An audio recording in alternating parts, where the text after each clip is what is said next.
Are you ready?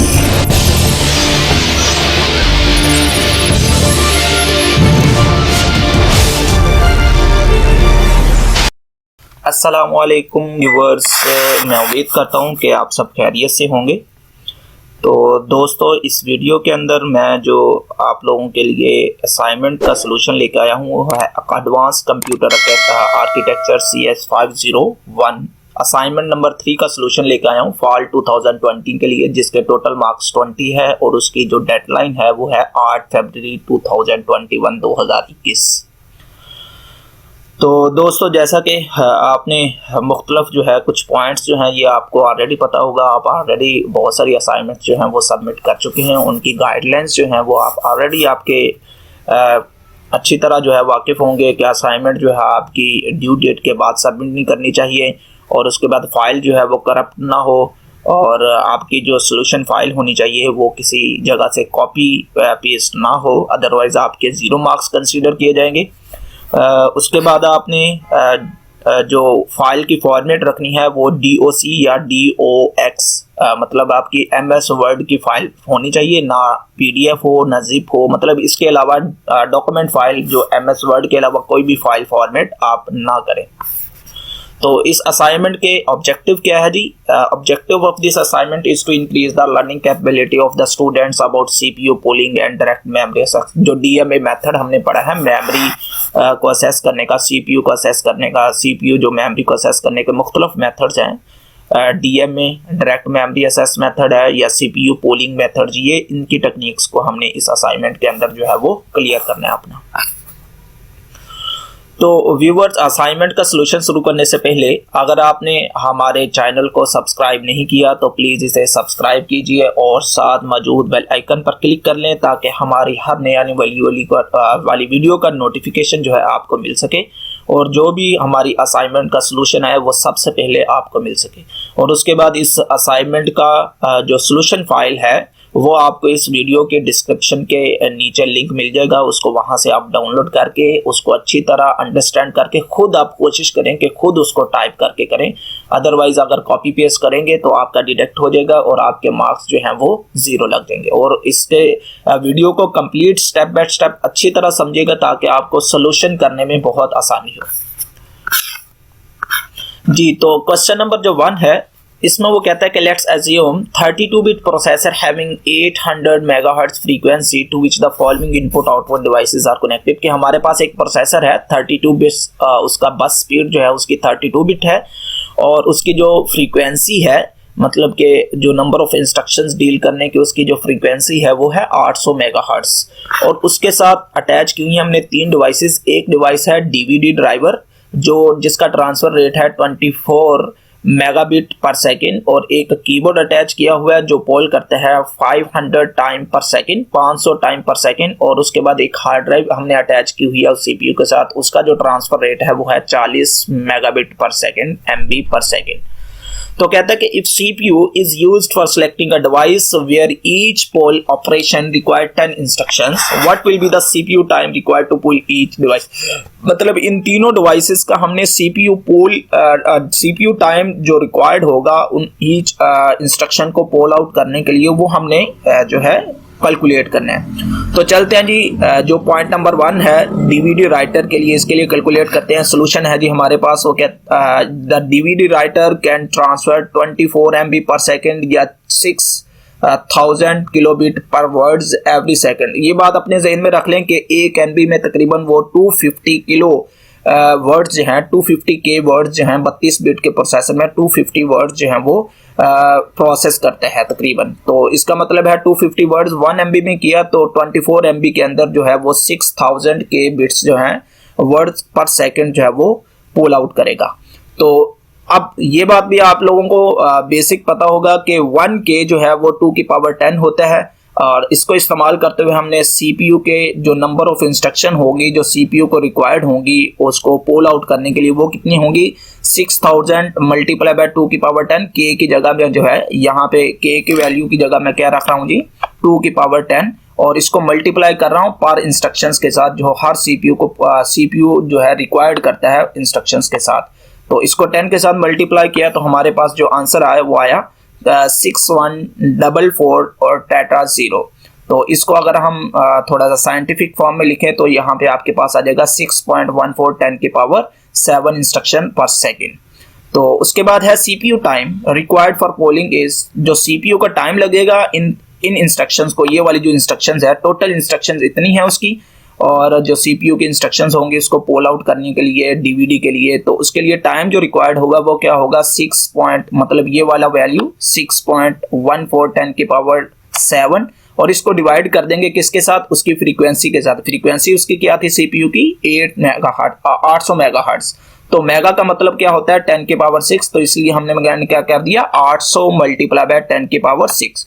तो इनको solve करेंगे तो हमारे पास जो आंसर आ जाएगा वो क्या आ जाएगा 0.07675। अगर इसको परसेंटेज में लिखेंगे तो इसको 100 से मल्टीप्लाई करेंगे तो यहाँ पे आपके पास आंसर जो आ जाएगा वो आ जाएगा 7.675%। और नेक्स्ट जो पॉइंट है उसके लिए हमारे पास है जी keyboard that can polled 500 time per second. तो उसके लिए अगर हम निकालेंगे, कहता है कि कीबोर्ड जो है उसकी नंबर ऑफ इंस्ट्रक्शन जो रिक्वायर्ड होंगी फॉर पोलिंग वो क्या होंगी 500 मल्टीप्लाई बाय 10। 500 को 10 से मल्टीप्लाई करेंगे और जिस तरह इसको हमने 10 के साथ मल्टीप्लाई किया तो हमारे पास आंसर जो आ जाएगा वो आ जाएगा 5000 इंस्ट्रक्शंस पर सेकेंड। और उसके लिए जो टाइम रिक्वायर्ड होगा सीपीयू को पोल करने के लिए वो क्या करेंगे 5000 को डिवाइड करेंगे 800 मल्टीप्लाई बाय 10 की पावर 6। उसी तरह तो यहाँ पे आपके पास जो आंसर आ जाएगा इसको डिवाइड करने के बाद वो आ जाएगा 6.25 10 की पावर मल्टीप्लाई बाय 10 की पावर -6। और नेक्स्ट पॉइंट है हमारे पास हार्ड ड्राइव के लिए। हार्ड ड्राइव जो है उसका ट्रांसफर रेट है 40 MB। तो हार्ड ड्राइव का 40 MB पर सेकेंड उसका रेट है, तो इसको अगर किलो में लिखेंगे तो ये आपके पास 10,000 kbit पर वर्ड्स जो है वर्ड्स पर सेकंड जो है वो आ जाएंगे। इसी तरह जिस तरह हमने डीवीडी के लिए किया था सेम उसी तरह हम इसके में जो 1K है उसको 2 की पावर 10 रखेंगे तो सीपीयू नंबर ऑफ इंस्ट्रक्शंस होंगी जो सीपीयू को रिक्वायर्ड होंगी फॉर हार्ड ड्राइव के लिए वो क्या होंगी 10,000 मल्टीप्लाई बाय 10 की पावर 2 की पावर 10, और इसको मल्टीप्लाई करेंगे पर इंस्ट्रक्शंस के साथ वो है 10।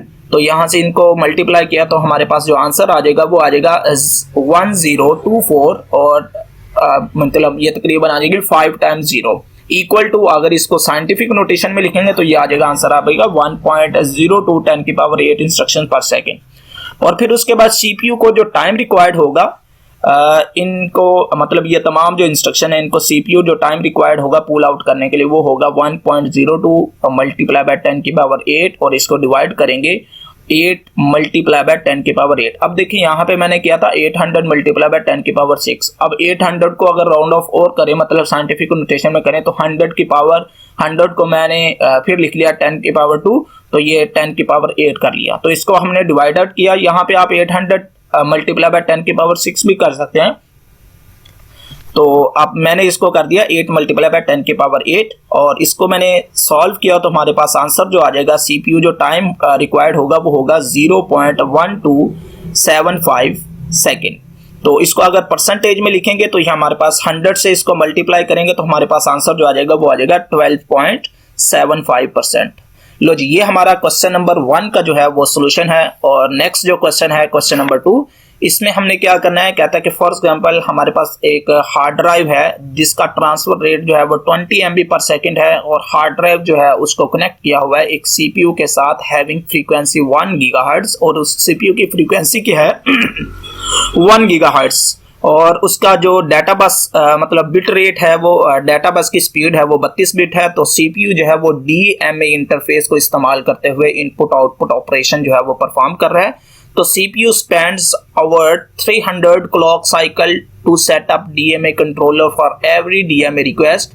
At the end of each DMA transfer, an interrupt is generated, which takes additional 100 clock cycles. If the data is transferred in a block and each block size is 16 KB, then calculate the percentage of time consumed for DMA transfer using the hard drive. तो इस question को solve करने के लिए हम solution की तरफ बढ़ते हैं जी।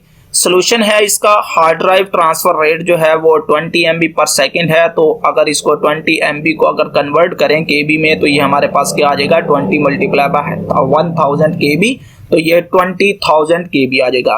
तो हर ब्लॉक का जो साइज दिया हुआ है वो दिया हुआ है जी, ये यहाँ पे ईच ब्लॉक साइज जो है वो 16 KB दिया हुआ है। तो इसका मतलब है अगर हम ब्लॉक पर सेकंड अगर निकालें तो क्या करेंगे, 20,000 डिवाइडेड बाय 16 करेंगे तो ये हमारे पास आंसर जो आ जाएगा वो आ जाएगा 1250 ब्लॉक पर सेकंड। तो मतलब ये 1250 ब्लॉक जो हैं वो ट्रांसफर किए जाएंगे पर सेकंड में। और अगर हर डीएमए एवरी डीएमए यूजेस, तो ट्रांसफर रेट जो है डीएमए कितना लेता है 300 क्लॉक ये, और उसके बाद एडिशनल जो है वो 100 ये ले रहा है। तो टोटल जो उसके क्लॉक साइकिल हो जाएंगे वो कितने हो जाएंगे, 400 CPU साइकिल्स हो जाएंगे। तो यहाँ से हम क्या करेंगे, 400 मल्टीप्लाई बाय जो ब्लॉक ट्रांसफर पर सेकंड है उसको मल्टीप्लाई करेंगे तो हमारे पास जो टोटल साइकिल्स आ जाएंगे वो कितने आ जाएंगे, वो आ जाएंगे आपके पास तकरीबन 5 मल्टीप्लाई बाय 10 की पावर 5 साइकिल पर सेकेंड। और उसके बाद फॉर 1 गीगाहर्ट्ज सीपीयू, अगर हमारे पास एक सीपीयू 1 गीगाहर्ट्ज का है तो 1 गीगा का मतलब क्या है कि 5 उसको डिवाइड करेंगे 5 मल्टीप्लाई बाय 10 की पावर 5 और इसको डिवाइड करेंगे 1 गीगाहर्ट्ज के सीपीयू के साथ। तो 1 गीगा जो है उसकी पावर होती है 10 की पावर 9। ये प्रीफिक्सेस हैं, ये आप सर्च कर सकते हैं। जिस तरह मैंने मेगा को किया था 10 की पावर 6, इसी तरह गीगा जो है वो 10 की पावर 9 होता है। तो यहाँ पे इसको क्या करेंगे 1 मल्टीप्लाई बाय 10 की पावर 9 और इसको सॉल्व आउट करेंगे तो हमारे पास जो आंसर आ जाएगा वो आ जाएगा 5 मल्टीप्लाई बाय 10 की पावर -4। और इसको अगर हम परसेंटेज में लिखेंगे तो हमारे पास आंसर आ जाएगा 0.05%। मतलब यहाँ से 1/100 अलहदा कर लिया, 1/100 और 1/100 अलहदा कर लिया। तो इसको 1/5 डिवाइड बाय 1/100 करेंगे तो वहां पर आपके पास आंसर जो आ जाएगा वो आएगा 0.05। और 1/100 जो है वो परसेंटेज होता है तो उसको परसेंट में कन्वर्ट कर देंगे तो ये हमारे पास परसेंटेज में जो है ये आंसर आ गया। तो मैं उम्मीद करता हूँ हमारा आज का जो सोल्यूशन है CS 501 असाइनमेंट नंबर 3 का आपको मतलब कि समझ आ गया होगा। तो दोस्तों अगर आपको ये वीडियो हमारी आज की पसंद आई है तो इसे सब्सक्राइब कीजिए हमारे चैनल को और साथ मौजूद बेल आइकन पर लाजमी क्लिक कीजिए कर लीजिए ताकि हमारी आने वाली जो नई असाइनमेंट्स हैं आपकी उनका सलूशन जो है आपको मिल सके। तो इसको लाइक करें और अपने दोस्तों के साथ शेयर करें। 8 फरवरी जो है इसकी लास्ट डेट है। तो इंशाल्लाह आपको नेक्स्ट जो कमिंग आपकी असाइनमेंट है वो भी जो है उनका भी सलूशन जो है बहुत जल्द जो है ना अपलोड कर दिया जाएगा। Thanks for watching this video. अल्लाह हाफिज़।